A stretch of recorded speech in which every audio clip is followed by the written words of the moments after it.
Boa noite, essa é uma aula de Teologia Bíblica da Família. No encontro passado nós vimos sobre o papel da mulher, uma submissão amorosa, e hoje nós veremos sobre o papel do homem, uma liderança amorosa no lar. Os textos básicos aqui, serão de Efésios 5, Colossenses 3 e 1 Pedro capítulo 3. Onde, conforme eu falei no encontro passado, a gente começou a ver sobre submissão, hoje sobre liderança. E o que Deus orienta, então, para o homem, como deve ser o líder amoroso do lar, uma vida que é vivida para abençoar, proteger, santificar e cuidar da esposa. E o que define esse homem de verdade não é Hollywood, não é a Globo, mas as Escrituras. O que a palavra de Deus diz que esse homem deve proceder como o líder da casa, o cabeça do lar. Algumas observações iniciais acerca desse amor que o homem deve manifestar é que ele é oferecido pelo marido e não exigido pela esposa. Deus aborda diretamente os homens nesses textos e ele deve se entregar de forma incondicional à sua esposa, não exigindo que ela seja submissa, que ela também vai entregar essa oferta em submissão a Deus e que vai beneficiar o marido. E pelo contrário, os maridos então devem, ao contrário de exigir a submissão, eles devem obedecer ao Senhor, se sacrificando pelo exemplo de Cristo à família. Não é obrigação da esposa falar para o marido amá-la, bem como também não é obrigação dele diante do Senhor obrigá-la que ela seja submissa, porque ambos estão fazendo isso a Deus e beneficiando ao cônjuge. O amor bíblico do marido é uma ordem, não é uma opção. O texto é muito claro em Efésios que os maridos devem amar a esposa assim como Cristo amou a igreja. O amor bíblico exige uma obra santificadora do Espírito Santo, produzindo a vida de Cristo no marido. Não é na sua própria força que ele vai amar, mas é viver de uma forma cheia do Espírito. Em Efésios 5, os versículos anteriores de abordar o assunto sobre casamento, papel do homem, papel da mulher, no versículo 18 diz: não se embriaguem com vinho que leva à libertinagem, mas deixe-se encher pelo Espírito. Apenas um marido cheio do Espírito Santo ele vai conseguir cumprir o papel de um líder, servo amoroso como Cristo, isso dentro do seu casamento. E o amor bíblico é uma escolha, não é emoção. O Augusto Nicodemos ele diz que os autores bíblicos nunca colocam o amor como condição para duas pessoas se casarem. E isso é uma criação nossa, da nossa cultura, há alguns anos já, onde relacionam o amor com a emoção, a paixão, aquele sentimento. Amor é sacrificial, amor é uma decisão, amor é uma escolha de entrega, de vida, de doação para o próximo. Então, o amor bíblico verdadeiro do homem de Deus, ele segue o padrão de Cristo. Efésios 5, versículo 25, diz: maridos, ame cada um a sua mulher, assim como Cristo amou a igreja e entregou-se por ela. O John Piper diz que o marido é chamado para liderar, como Jesus, que é o leão de Judá, mas também o cordeiro de Deus. Jesus tinha um coração de leão e um comportamento de cordeiro. Ele era forte, mas ele era manso também. Duro e tenro. Agressivo e sensível. Ousado e quebrantado. Então, Jesus estabelece o padrão para a masculinidade. Até que pontos nós estamos dispostos a abrir mão dos nossos confortos e privilégios, negar os nossos instintos naturais de egoísmo, contrair o nosso desejo de ser servido, em vez de servir. Uma coisa é morrer por alguém, outra coisa é viver para alguém.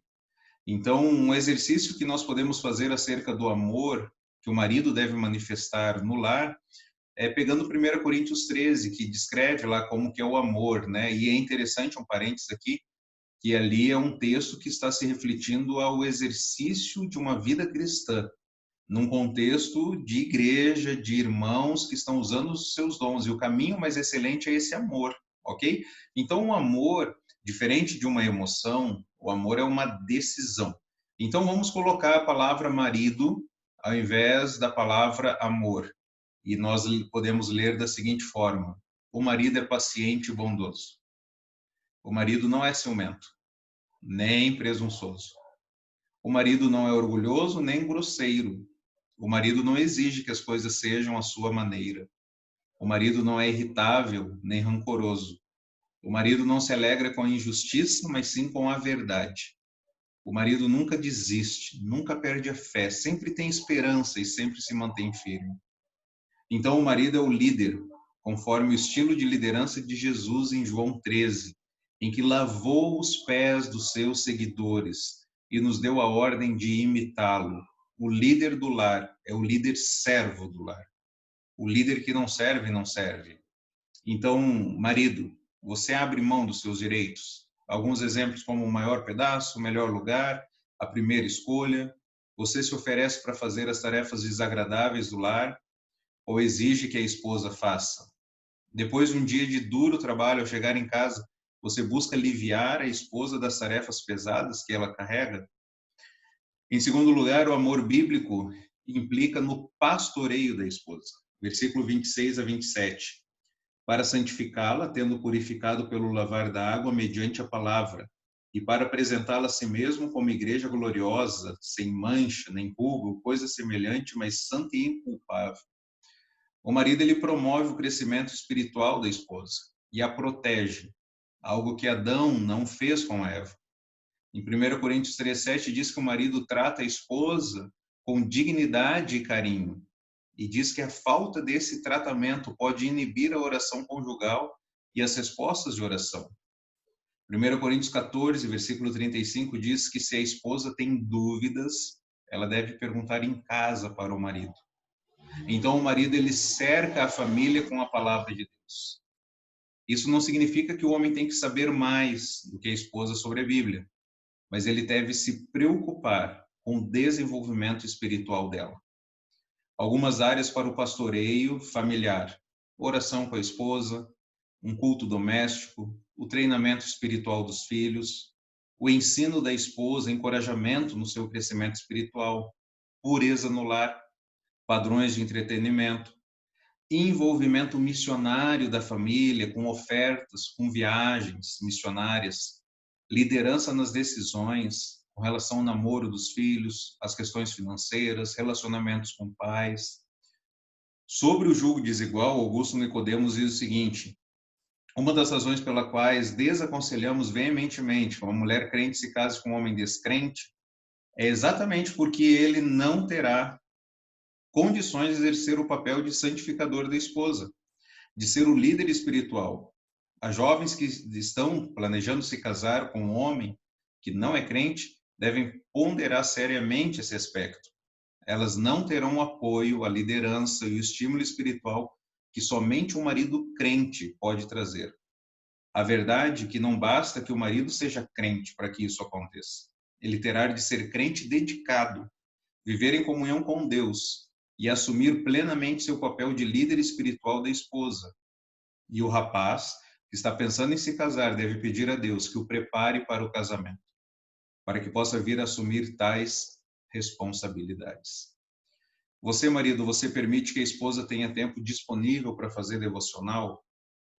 Compartilha com ela o que Deus está fazendo na sua vida? Você dirige o tempo devocional com ela? Você ora com a sua esposa?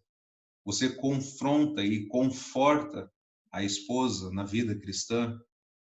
Em terceiro lugar, o amor bíblico do marido exige a proteção da esposa, versículo 28 a 31. Da mesma forma, os maridos devem amar cada um a sua mulher como a seu próprio corpo. Quem ama sua mulher ama a si mesmo. Além do mais, ninguém jamais odiou seu próprio corpo. Antes o alimenta e dele cuida, como também Cristo faz com a igreja, pois somos membros do seu corpo. Por essa razão, o homem deixará pai e mãe, se unirá à sua mulher, e os dois se tornarão uma só carne. Cassian, Demos e Demons diz o seguinte: Deus criou o homem para ser protetor. deu-lhe a capacidade e a inclinação para defender. Ele é o cara que vai lutar contra o inimigo, levar a pior e proteger os que estão sob seus cuidados. Ele tem a responsabilidade de cuidar do bem-estar de todos e mantê-los em segurança. Ser o protetor está na essência do que significa ser homem. Você já reparou que os mínimos movimentos do nosso corpo são para protegê-lo? O piscar de olhos, a nossa tendência natural é proteger a nós mesmos. Note que em lugar algum do texto os homens são exortados a amar a si mesmos. Amar a si mesmo já é uma condição natural humana, amar, nutrir, proteger a si mesmo. Homens são muito cuidadosos com seus próprios corpos, especialmente quando se machucam. E Deus deseja que esse nível de proteção seja direcionado para a esposa. 1 Pedro 3,7 diz que o marido deve viver a vida comum do lar, tratando a esposa como parte mais frágil, mais precioso. Para isso é preciso conhecer bem a esposa, seus pontos vulneráveis, os seus medos, preocupações. Tudo isso exige grande sensibilidade. Não apenas marcar presença, mas estar presente. Tratar a esposa com discernimento, conhecimento e dignidade, honra. Homens de Deus são fortes, mas mansos. Defendem os direitos dos outros antes dos seus. Têm calos nas mãos, mas não no coração. Como que nós podemos proteger a esposa?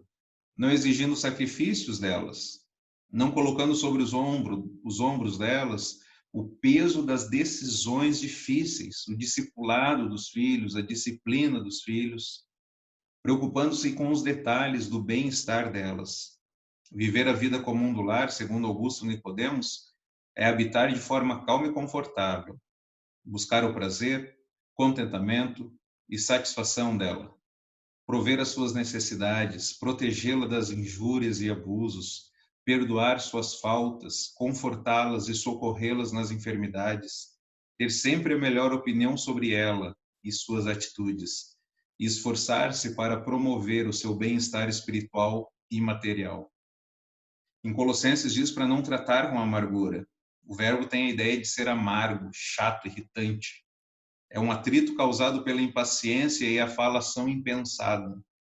Em vez de tratar a esposa com amargura, o marido precisa ser um bálsamo na vida dela, um aliviador de tensões, um amigo presente, um companheiro sensível, que vive a vida comum do lar, servindo e protegendo. Essa frase quem disse foi o Hernandes Dias Lopes. O marido deve então o marido então deve criticar menos e elogiar mais.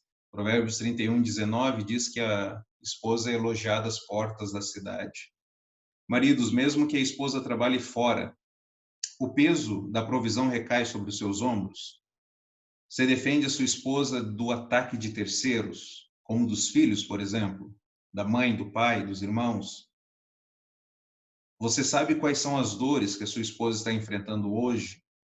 Como que você tem cuidado dessas dores? Você pratica cortesias que digam, ei, estou aqui para te proteger? Então, o mundo define masculinidade diferente da definição de Deus, né? A conclusão que nós chegamos é que a observância dos papéis no lar não visa somente o bem-estar da família ou dos seus membros. Sua relevância, acima de tudo, reflete verdades profundas sobre o relacionamento entre Cristo e a Igreja. Muito mais do que a nossa relação como casal, está o relacionamento de Cristo com a Igreja, sendo representado por nós aqui nesse mundo. A Cassian e Demons dizem o seguinte: os homens foram criados para refletir o poder, o amor e o autossacrifício do Senhor Jesus. As mulheres foram criadas para refletir a sensibilidade, a graça e a beleza da noiva que ele redimiu.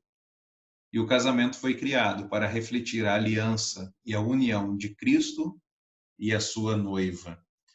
O último versículo de Efésios 5:33 diz o seguinte, o versículo 33 diz o seguinte: portanto, cada um de vocês também ame a sua mulher como a si mesmo, e a mulher trate o marido com todo o respeito. Nós falamos na aula passada que os textos, nós começamos pela parte da submissão, porque tanto Efésios, Colossenses como Pedro começam pela parte da mulher. Mas Efésios aqui, ele inverte essa ordem. Agora ele está falando para o homem. Ele começa com o homem, lembrando o homem que ele deve amar a sua esposa. E a esposa, então, deve reverenciar o seu marido.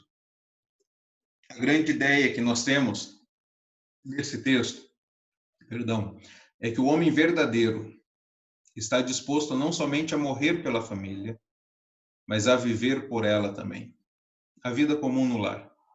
Vivendo a cada dia. Que Deus nos abençoe, então, a sermos homens de Deus, exercendo uma liderança bíblica no lar. Nós vamos também ver agora sobre o papel dos filhos na família. O papel dos filhos, de acordo com Efésios e Colossenses, são os textos bases, é que os filhos, Efésios 6, versículos de 1 a 3, diz: filhos, obedeçam seus pais no Senhor, pois isso é justo. Honra teu pai e tua mãe, este é o primeiro mandamento com promessa, para que tudo te corra bem e tenhas longa vida sobre a terra. A falta de obediência e honra é uma das características dos homens dos últimos tempos. Eles vão ser amantes de si mesmos, desobedientes aos pais, ingratos. Os filhos, tendo ou não, pais cristãos devem-lhe obediência e honra, pois isso é correto, isso é justo. Então, o padrão de obediência que Deus espera é que a obediência ela deve ser, em primeiro lugar, imediata, na hora. Obediência atrasada é desobediência imediata. Então, Deus requer que a obediência seja imediata, na hora. A obediência ela deve ser inteira. Ela precisa ser completa. Lembra que Saul desobedeceu a Deus porque ele obedeceu parcialmente? Ele obedeceu em parte, isso foi desobediência. E a obediência ela deve ser interna, o coração. Tudo que fizerem, façam de todo o coração. Esses três aspectos, então, da obediência para trabalhar com os filhos. Obediência imediata, inteira e interna. Deus chama os filhos para abençoar os seus pais. Honra a teu pai e tua mãe. Em Levítico 19, 2 e 3, é bem interessante você marcar esse texto, Levítico 19, 2 e 3, diz o seguinte: dê as seguintes instruções a toda a comunidade de Israel. Sejam santos, pois eu, o Senhor, seu Deus, sou santo. Mostrem respeito cada um de vocês por sua mãe e por seu pai. Guardem também meus sábados. Eu sou o Senhor. Honrar pai e mãe é o primeiro passo para honrar a Deus. A Reuner, acredito que seja assim que pronuncia, ele diz o seguinte: a honra e a obediência dos filhos aos pais é o primeiro passo importante para aprender a honrar e obedecer a Deus. Se a criança desonra e desobedece ao pai, provavelmente terá a mesma atitude para com Deus. Mesmo que a obediência aos pais talvez não seja mais exigida, de filhos adultos, casados ou independentes, por exemplo, a honra aos pais precisa continuar. E existe uma promessa para que prolongue os teus dias. Honra pai e mãe. Essa promessa, no contexto de Israel, no período da lei, era um incentivo para que os filhos honrassem os pais, para que toda a comunidade fosse levada e obtivesse sucesso como nação, né? De novo, esse autor ele diz o seguinte, que o segundo mandamento também incluía uma promessa. Mas era uma promessa feita para toda a nação, com efeitos para toda a nação. Mas o quinto mandamento incluía um mandamento específico e individual. Honra teu pai e tua mãe para que prolongue os teus dias na terra. Em outras palavras, a família que honra seus pais terá o privilégio de influenciar milhares de pessoas para o reino de Deus, pois vive debaixo da autoridade divinamente constituída por Deus aqui na terra. Estará iniciando uma corrente de bênção, um padrão que será repetido na vida dos seus filhos, nas gerações seguintes. Então, a comunidade será forte quando as famílias forem fortes. E as famílias serão fortes quando os filhos honrarem os pais.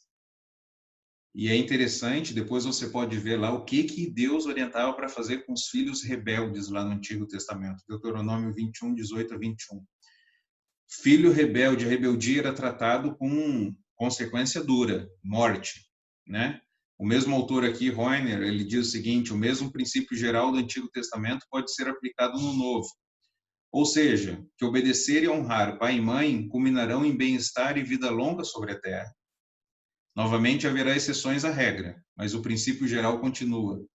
Filhos que obedeceram e honraram seus pais são mais prováveis de viver uma vida disciplinada e ter uma vida equilibrada e longa. Há uma diferença básica nas promessas aos israelitas, no fato de que essas promessas pertenciam àqueles que moravam na terra que Deus lhes prometeu. Por isso, em vez de traduzir na terra, é melhor traduzir sobre a terra. Sendo assim, refere-se ao lugar na terra onde cristãos individuais vivem. Deus abençoando essas pessoas.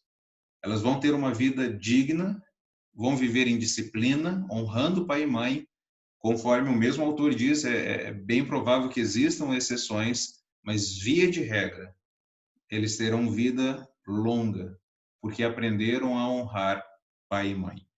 E na prática, como que nós podemos honrar os pais? Primeiro, a obediência interna, inteira e imediata. Enquanto os filhos morarem com os pais, eles devem obedecer, né? Não apenas quando isso dá prazer ou quando eles acham que devem obedecer. Desobediência é considerado um pecado de feitiçaria. A rebeldia é pecado gravíssimo e traz sérias consequências. Devemos respeitar os pais. Provérbios 27:11 fala: meu filho, seja sábio e alegre meu coração, então poderei responder aos que me criticam. Ter respeito aos pais, sem gritaria, sem querer dar lições aos pais, não querer gerenciar a casa, ser o administrador da casa, não tratar os pais como um colega da rua. Fazer aos pais pedidos por conselhos, né? Filhos independentes ou casados não precisam seguir todos os conselhos, porque é preciso deixar pai e mãe, mas os filhos vão ouvir aqueles que na terra mais se preocupam com eles. Então, pedir conselhos, demonstrar gratidão, né, por lei aí vida digna, que o Provérbios 27:11, né, seja sábio, alegre o meu coração, então poderei responder aos que me criticam. Então, o filho tendo uma conduta correta, isso vai trazer alegria aos pais e vai ser a resposta aos críticos do pai. Pedir conselhos, demonstrar gratidão, retribuir. Esse texto de 1 Timóteo 5:3 e 4 é muito interessante, que fala que deve cuidar das viúvas, né? E se elas tiverem filhos ou netos, que eles aprendam a colocar em prática a sua religião e a retribuir aos pais o cuidado recebido. Isso é algo que agrada a Deus. E proteger aos pais, a dignidade dos pais. Né? Esse texto de Gênesis 9 mostra os filhos que protegeram e aqueles que não protegeram a dignidade dos pais. Uma pergunta muito importante: o que fazer se você acha que seus pais não são dignos de honra, não foram pessoas íntegras e justas? O que fazer diante disso? Primeiro, lembrar que Deus colocou em sua família com um propósito específico. Lembra de José? Deus tem um propósito para a sua vida e Ele sabe o pai que Ele te deu, a mãe que Ele te deu, e Deus quer ser glorificado nessa situação. Lembra disso. Descanse nisso. Apesar da dor, lembre que um Deus soberano, sábio e amoroso colocou você onde você está. Aprenda a valorizar as muitas contribuições positivas que seus pais fizeram em sua vida. Eles investiram em você, derramaram bênçãos sobre você. Talvez não o tanto que deveriam, mas eles foram instrumentos de Deus, só começar na sua vida. Hoje talvez você já conhece Deus, tem relacionamento com Deus. Então você foi gerado, valorize essas pequenas contribuições que você recebeu. Olhe para essas contribuições e entenda que honrar não é uma opção, é uma obrigação. Honre-os. Faça no Senhor. Tudo que é feito no Senhor não é em vão. Faça no Senhor e para a glória dele. Então, o que que nós aprendemos nessa parte? Que filhos que honram seus pais contribuem para uma vida e comunidade abençoadas. Honrar pai e mãe é o caminho para a bênção, tanto uma bênção individual como uma bênção coletiva também. E a terceira parte da nossa aula de hoje, nós vimos o papel dos pais, né, do esposo, na verdade, o papel dos filhos, e agora nós veremos o papel dos pais. Efésios 6, versículo 4, diz o seguinte, Efésios capítulo 6, versículo 4. Pais, não irritem seus filhos, antes criem-no segundo a instrução e o conselho do Senhor. Em primeiro lugar, o que os pais não devem fazer? Não devem provocar e irritar. A palavra aqui em Efésios, para pais, ela é mais frequentemente usada para designar o pai. Ele que tem a responsabilidade final sobre a supervisão do lar, e especialmente na instrução moral da família, né? Então, a ideia aqui, vamos pensar nos pais e qual que é a função especial do pai, né, nesse processo. O que que não deve fazer? A ideia é que os pais precisam tomar cuidado para não provocar desnecessariamente ou incentivar seus filhos à ira, a mágoas ou ao desânimo durante o processo de treinamento. Eu sublinhei essa parte de treinamento aqui para deixar bem claro. Os pais têm uma missão com os filhos aqui nesse mundo: prepará-los para se tornarem discípulos de Jesus. Essa é a missão. Então, durante esse processo, tem que tomar cuidado para não provocar os filhos, não levá-los a mágoas ou ao desânimo. O texto não sugere que os pais devem fazer tudo para agradar os filhos, né? Por exemplo, a disciplina é algo desagradável, mas que produz frutos, e é algo que Deus mandou. Então, o filho ele deve ser disciplinado, né? Então, se os pais provocarem os filhos, né, eles vão desanimá-los. Colossenses, que é o texto paralelo aí, Colossenses 3:23 apresenta bem essa ideia. Colossenses 3:21. Pais, não irritem seus filhos para que eles não desanimem. Então, o papel dos pais em primeiro lugar, é negativo, é não, no aspecto negativo, não provocar, não irritar, para que os filhos não venham a desanimar, os filhos não venham a perder a coragem, o ânimo, não venham a fazer as suas tarefas de modo mecânico, frio, sem estar atentos a elas, sem o prazer de realizar as suas tarefas. Alguns exemplos de provocação. Pegar nos pés, pegar no pé, aquela expressão, né? Pegar no pé dos filhos. Xingar, menosprezar o filho. Zombar do filho, ridicularizá-lo, né? Pelo seu corpo, as suas amizades, o maneirismo, o namoro. Fazer brincadeiras inconvenientes e nocivas. Envergonhar os filhos publicamente. Tudo isso provoca o filho, desanima o filho. Provocar confusão e brigas em momentos especiais. Lembra? Pais brigando na hora de uma refeição, de uma celebração de aniversário. Puxa, isso é extremamente desanimador, irritante. Negligenciar, abandonar ou não cuidar do filho, né? Tomar decisões precipitadas sobre o futuro dos filhos sem consultá-lo. Filho, o que você acha? Qual é a sua opinião? Por onde nós podemos ir? Nunca pedir perdão quando erra, né? Tá sempre certo, nunca erra. Quando erra, né, finge que nada aconteceu. Não investir tempo no filho. Tem tempo para todo mundo, mas não para os filhos. Mimar o filho, a ponto de fazê-lo sentir-se o centro do universo. Incoerência nos pais, falar uma coisa, fazer outra. Injustiça ou excesso de severidade. Dizer não a um pedido do filho sem antes analisar o pedido. Nem ouviu e já disse não. Comparar os filhos. Esse filho é melhor que o outro. Uma disciplina excessiva ou incoerente. Deixar de amar o cônjuge. Isso irrita, isso provoca, isso leva ao desânimo. Isso é tudo que o pai não deve fazer. Os pais não devem fazer. O que os pais, então, devem fazer? Criar os filhos. segundo a instrução e o conselho do Senhor. Criar traz a ideia de nutrir, conduzir à maturidade. Lembra? Treinamento, tem um objetivo em mente. Eu sei aonde eu quero levar o meu filho. E o que for bom eu vou usar e o que for ruim eu vou rejeitar. O meu objetivo é claro. A conotação aqui é de carinho, um investimento de tempo, quantidade e qualidade, que vai aproximar os pais e os filhos. O texto define essa criação como sendo por meio da instrução e do conselho do Senhor, uma admoestação no Senhor. Esses termos incluem a ideia de treinamento e confrontação, com o propósito de formar o caráter dos filhos. Então, a ideia aqui, que é tanto um aspecto prático, exercício prático, como também o aspecto verbal. Então, não é só o fazer por fazer.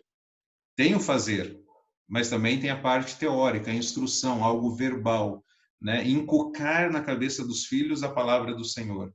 E o aspecto de fazer. Vamos colocar em prática agora isso que foi aprendido, né? A palavra de Deus, ela nos instrui na correção, na instrução, né? Na correção da justiça.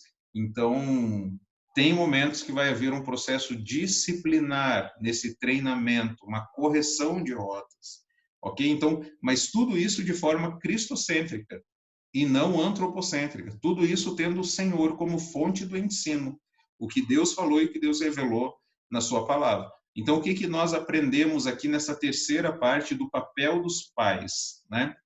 Os pais devem investir na criação dos filhos sem provocá-los ao pecado, pelo mau exemplo, negligência ou indiferença.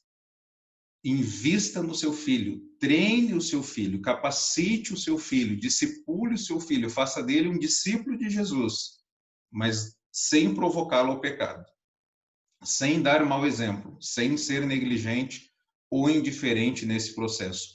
Faça tudo no Senhor, um aspecto, então, totalmente cristocêntrico e não antropocêntrico. Que Deus nos ajude, nos abençoe a sermos maridos, pais e filhos que honrem e glorifiquem ao Senhor. Que Deus nos abençoe. Amém.